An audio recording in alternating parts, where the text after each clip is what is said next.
السلام علیکم ورحمۃ اللہ وبرکاتہ۔ 17 رمضان 2 ہجری آسمان کے نیچے ایک ایسی جنگ ہونے جا رہی تھی جو ہمیشہ کے لیے تاریخ میں لکھی جانی تھی۔ صرف 313 مسلمان تھے اور سامنے تھی ایک ایسی فوج جو 3 گنا طاقت رکھتی تھی، لیکن ان کا سہارا تلواروں کا تھا اور مسلمانوں کا سہارا صرف اللہ رب العزت۔ یہ تھا بدر کا میدان جہاں ایمان اور کفر کا فیصلہ ہونے والا تھا۔ آج میں آپ کو سنانے جا رہی ہوں وہ واقعہ جو صرف جنگ نہیں بلکہ اسلام کی سب سے پہلی فتح تھی۔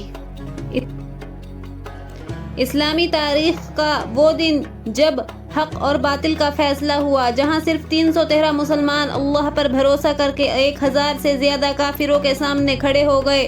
نہ ہتھیار تھے، نہ گھوڑے، نہ کوئی بڑی فوج، ان کے پاس ایمان، یقین اور اللہ کی مدد تھی۔ جنگ بدر کا واقعہ جو 17 رمضان 2 ہجری کو بدر کے میدان میں ہوا۔ ہجرت کے بعد مسلمان مدینے میں امن کے ساتھ رہنے لگے، لیکن قریش نے انہیں چین سے جینے نہ دیا۔ انہوں نے مسلمانوں پر ظلم کیا، ان کے گھر لوٹ لیے، ان کا مال چھین لیا۔ اس وقت ابو سفیان ایک تجارتی قافلہ لے کر شام سے مکہ واپس آ رہا تھا۔ رسول اللہ صلی اللہ علیہ وسلم نے فرمایا، میں نہیں چاہتا مسلمان لڑائی لڑیں، لیکن کفار کے ظلموں نے مجبور کر دیا ہے۔ بنا لڑائی کوئی راستہ نہیں رہ گیا ہے۔ آج تک حضور صلی اللہ علیہ وسلم نے لڑائی کا ارادہ نہ فرمایا تھا۔ صحابہ کرام کو لڑائی کی اجازت دے دی تھی۔ اس وقت حضور صلی اللہ علیہ وسلم کی باتوں سے صاف ظاہر ہو رہا تھا کہ آپ لڑائی کا ارادہ رکھتے ہیں۔ مسلمان حضور کو لڑائی پر تیار دیکھ کر بہت خوش ہوئے۔ سب سے پہلے حضرت عمر رضی اللہ تعالی عنہ بولے، کیا ہمیں حضور اجازت دیتے ہیں کہ ہم کفار مکہ کا اعلان جنگ قبول کر لیں؟ حضور صلی اللہ علیہ وسلم نے فرمایا، ہاں، ہمیں اعلان جنگ قبول کر لینا چاہیے۔ اب تک ہم نے ظلم ستم برداشت کر کے دنیا میں صبر و استقامت کی نظیر قائم کر دی تھی۔ اب ہمیں بہادری اور دلیری کی نظیر قائم کرنی ہے۔ دنیا کی تاریخ میں ایسی مثال چھوڑنی چاہیے جس کا ذکر قیامت تک ہوتا رہے، لیکن اس کا خیال رکھنا ضروری ہے کہ بہادری ظلم کے درجے پر نہ پہنچنے پائے۔ مسلمانوں کی تلواریں مظلوموں اور بے قصوروں پر نہ اٹھیں، ہمیشہ ظالموں اور گھمنڈیوں کا سر کچلیں۔ حضرت ابو بکر نے کہا، ایسا ہی ہوگا۔ حضرت حمزہ نے پوچھا، آپ نے ابو سفیان اور اس کے قافلے کا ذکر کیا تھا؟ حضور صلی اللہ علیہ وسلم نے کہا، ہاں، میں نے اس کا ذکر اس لیے کیا تھا کہ ہمیں ابو سفیان اور اس کے قافلے پر حملہ کرنا چاہیے۔ اس حملے سے ہماری منشا صرف انہیں ڈرانا دھمکانا ہے، تاکہ مکے والے سمجھ لیں کہ اگر وہ ہم پر ظلم کریں گے تو ہم ان کی تجارت شام دیش سے بند کرا دیں گے۔ اگر وہ اپنی ظالمانہ حرکتوں سے باز آ جائیں گے تو ہمیں ان سے کوئی چھیڑخانی نہیں کرنی چاہیے، لیکن اگر وہ باز نہ آئے تو برابر اپنی کوششیں کرتے رہے تو پھر ہمیں بھی جہاد کے لیے تیار رہنا چاہیے۔ حضرت سعد بن معاذ رضی اللہ تعالی عنہ بولے، مکہ والوں سے یہ امید رکھنا کہ وہ ظلم ستم سے رک جائیں گے تو یہ دھوکہ ہے۔ وہ ایسے سرکشی اور ضدی ہیں کہ اپنی زندگی کے آخری سانس تک مسلمانوں کو ستانے کی کوشش کرتے رہیں گے۔ ہم اب تک اللہ اور اس کے رسول کے انتظار میں تھے، آج ہم کو جہاد کا حکم ہو گیا ہے۔ اب دنیا دیکھ لے گی کہ مسلمان بزدل نہیں ہیں۔ حضور صلی اللہ علیہ وسلم نے فرمایا، یاد رکھو، مسلمان کبھی بزدل نہیں ہو سکتا۔ جو آدمی موت اور زندگی کو خدا کی طرف سے سمجھتا ہے، اس کا بزدل ہونے کا کوئی مطلب ہی نہیں۔ حضرت علی نے کہا کہ حضور، ہمیں سفیان اور اس کے قافلے پر حملہ کرنا چاہیے، ہمیں اس کی اجازت دی جائے۔ حضور نے فرمایا، ہاں، میں حملے کی اجازت دیتا ہوں، لیکن مہم پر سارے مسلمان نہ روانہ ہوں، صرف تھوڑے سے مہاجر اور انصار جائیں۔ حضرت حمزہ نے کہا، جتنے مجاہدوں کو آپ اجازت دیں گے اتنے ہی جائیں گے۔ حضور صلی اللہ علیہ وسلم نے فرمایا، صرف 60 آدمی چن لو۔ مسلمانوں کو یہ نہ معلوم تھا کہ ابو سفیان کے کتنے آدمی ہیں، پر یہ جانتے ہیں کہ جتنے بھی آدمی ہوں گے سب ہتھیار بند اور لڑنے والے ہوں گے۔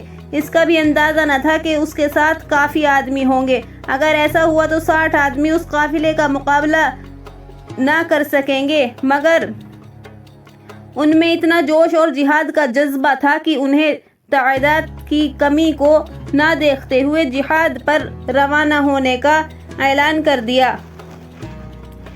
اس پر خاص بات یہ تھی کہ ہر مسلمان نے جہاد پر جانے کی تمنا کی۔ آپ نے جب یہ حال دیکھا تو خود ہی 60 لوگوں کو چن لیا اور عبیدہ بن حرش کو ان پر سردار مقرر کر کے ہرے رنگ کا جھنڈا عطا فرما کر ابو سفیان کے قافلے کی طرف روانہ کر دیا۔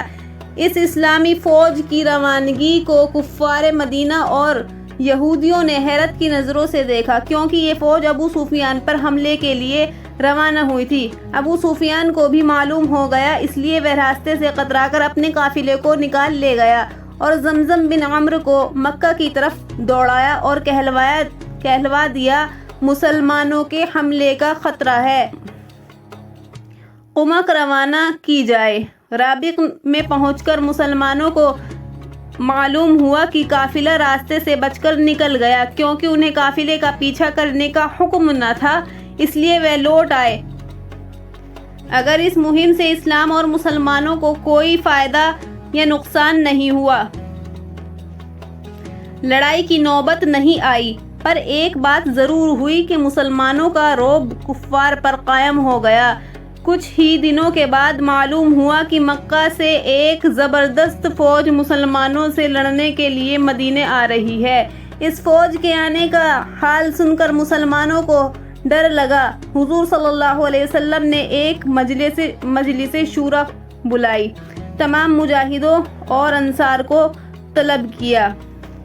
جب سب آ گئے تو آپ نے فرمایا، وہ نہیں چاہتے کہ مسلمان امن امان سے رہیں۔ اسلام کی ترقی ان کی آنکھوں میں کانٹا بن کھٹک رہی ہے۔ معلوم ہوا کہ کفار مکہ نے مسلمانوں کو فنا کر ڈالنے کا پکا ارادہ کر لیا ہے۔ ان کی بھاری فوج بڑے سامان کے ساتھ سامنے آ رہی ہے، گویا مکہ نے اپنے جگر گھوشوں اور چنے ہوئے بہادروں کو تمہاری طرف بھیجا ہے۔ سوچ سمجھ کر بتاؤ، ان کا مقابلہ کرنے کے سلسلے میں تمہاری کیا رائے ہے؟ حضرت عمر نے کہا، اے اللہ کے رسول، ہم لڑائی کی تمنا کر رہے تھے، خدا نے جہاد کی اجازت دے دی ہے۔ حضور صلی اللہ علیہ وسلم نے جنگ کی اجازت دی، مکہ والے لڑنے کے لیے آ رہے ہیں۔ ہم جنگ کے لیے تیار ہیں۔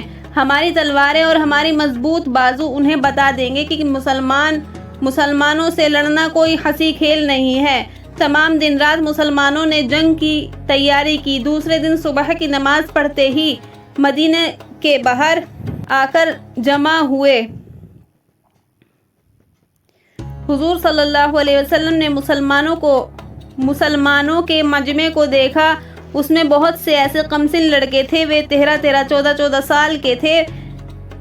وہ شوق جہاد میں گھروں سے نکل آئے تھے۔ آپ نے ان بچوں کو دیکھ کر کہا، چھوٹے بچے واپس لوٹ جائیں، ایسے کمسن بچوں کا لڑائی میں جانا مناسب نہیں ہے۔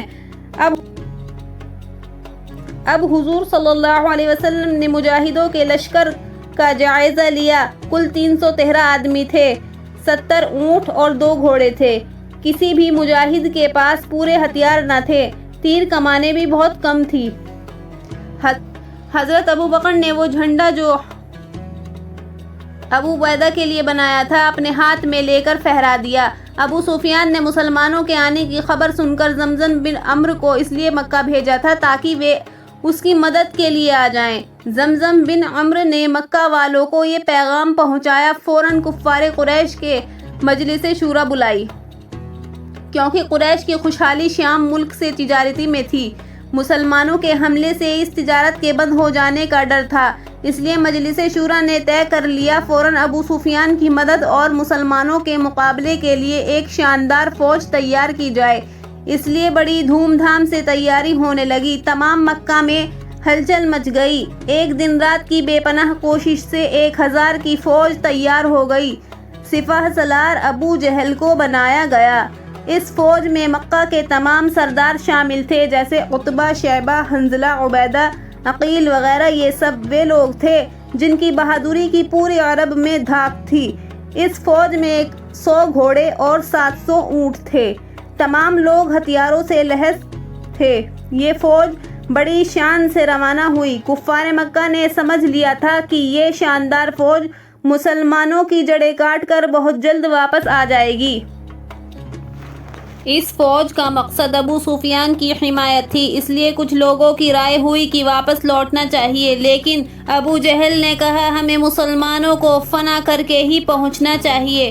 چنانچہ سب ایک رائے ہو گئے اور فوج برابر آگے بڑھتی رہی، یہاں تک کہ مدینے سے 2 میل کی دوری پر بدر نامی جگہ پر پہنچ گئی۔ بدر ایک کنویں کا نام تھا۔ کنویں کے قریب ایک گاؤں آباد تھا، اس گاؤں کا نام بھی بدر تھا۔ مکہ سے مدینہ جانے والے 80 میل اس جگہ ٹھہرا کرتے تھے۔ بدر مکہ سے 80 میل کی دوری پر تھا۔ بدر سے مکے کی طرف زمین کا جو حصہ تھا وہ بلند تھا، مدینے کی طرف والا حصہ نشیبی اور ریتیلا تھا۔ کفار کی شاندار فوج نے مکے کی طرف اونچی زمین پر پڑاؤ ڈال دیا کہ کنواں بیچ میں آ گیا۔ اس فوج کے ساتھ عرب کی جب دونوں لشکر آمنے سامنے ہوئے تو قریش کی طرف سے ان کے سردار عتبہ، شیبہ اور ولید نکلے۔ مسلمانوں کی طرف سے حضرت علی، حضرت حمزہ اور حضرت عبیدہ رضی اللہ نکلے۔ یہ پہلا مقابلہ تھا۔ علی اور حمزہ رضی اللہ نے اپنے دشمن کو میدان میں گرا دیا۔ حضرت عبیدہ رضی اللہ زخمی تو ہوئے لیکن ان کے ساتھی نے ان کے مقابل کو بھی مار گرایا۔ لڑائی شروع ہونے سے پہلے رسول اللہ صلی اللہ علیہ وسلم نے دعا کی اور رونے لگے، یا اللہ، اگر آج یہ چھوٹی سی جماعت ہلاک ہو گئی تو پھر دنیا میں تیرا نام لینے والا کوئی نہ ہوگا۔ اسی وقت قرآن میں اللہ کا وعدہ ہوا، میں تمہاری مدد کے لیے 1000 فرشتے بھیج رہا ہوں۔ پھر دونوں طرف سے تیر چلنے لگے۔ فرشتے مسلمانوں کے ساتھ لڑ رہے تھے۔ صحابہ کہتے ہیں ہمیں ایسی آواز سنائی دیتی تھی جیسے کوئی گھوڑے پر سوار ہو کر دشمنوں کو مار رہا ہو۔ اس لڑائی میں قریش کے بڑے بڑے سردار ایک ایک کر کے مارے گئے۔ عتبہ، شیبہ، ولید سب ہلاک ہوئے۔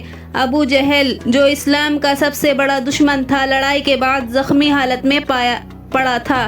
حضرت عبداللہ بن مسعود رضی اللہ نے ان کے پاس جا کر اس کا سر کاٹا، یہاں سے قریش کی کمر ٹوٹ گئی۔ قریش کے 70 آدمی جو مکہ کے بڑے بڑے رئیس تھے مارے گئے اور اتنے ہی آدمی گرفتار ہوئے۔ مسلمانوں میں سے صرف 14 بہادروں نے شہادت پائی۔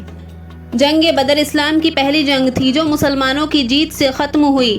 اس نے پورے عرب کو دکھا دیا کہ اسلام ایک مضبوط طاقت ہے۔ قریش کے دلوں میں خوف بیٹھ گیا۔ قرآن نے اس دن کو یوم الفرقان کہا، وہ دن جہاں حق اور باطل الگ ہو گئے۔ سبق یہ ملتا ہے کہ جیت ہتھیار سے نہیں بلکہ ایمان اور اللہ پر یقین سے ہوتی ہے۔ جہاں مسلمان اللہ کے لیے نکلتے ہیں وہاں پورے آسمان کے لشکر ان کی مدد کے لیے اترتے ہیں۔ جنگ بدر تا قیامت تک ہمیں یاد دلاتی ہے کہ چھوٹی سی جماعت بھی اگر اللہ پر توکل کرے تو دنیا کی سب سے بڑی طاقت کو ہرا سکتی ہے۔ آج بھی اگر ہم اپنا ایمان مضبوط کر لیں تو اللہ کی مدد اتنی ہی قریب جتنی بدر کے دن تھی۔ اگر یہ واقعہ آپ کے دل کو چھو گیا ہو تو کمنٹ میں ضرور بتائیے گا اور